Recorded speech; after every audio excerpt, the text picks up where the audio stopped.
Once upon a time in a kingdom not so far away, there lived a king and queen who were known throughout the land for their immense kindness and generosity. They treated everyone equally, no matter if they were a peasant or a prince, and in return, their subjects loved and respected them very much. One day, a royal advisor approached the king and queen with a worried expression on his face. "Your Majesties," he began, "it has come to my attention that our neighboring king is amassing an army and preparing for war. He is a greedy and power-hungry ruler who will stop at nothing to expand his kingdom." The king and queen were deeply troubled by this news.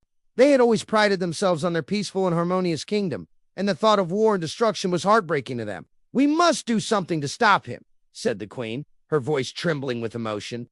"But what?"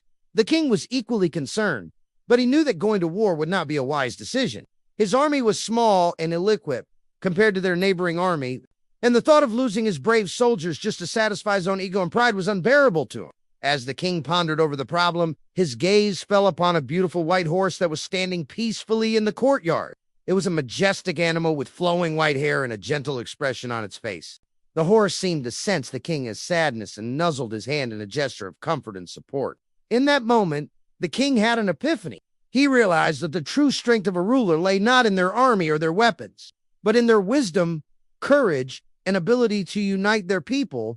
He shared his idea with the queen and the royal advisor, and they all agreed that it was their best option. So the king and queen rode on the white horse into the neighboring kingdom to confront the evil king. When the neighboring king saw them approaching, he became enraged and shouted, "What do you think you're doing here? This is my kingdom, and you are not welcome."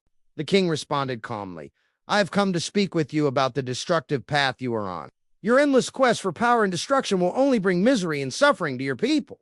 It is not too late to turn back. Choose peace and join me in making our kingdoms a better place for everyone."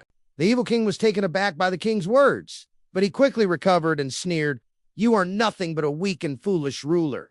I will destroy you and your kingdom, and then the entire world will tremble before me."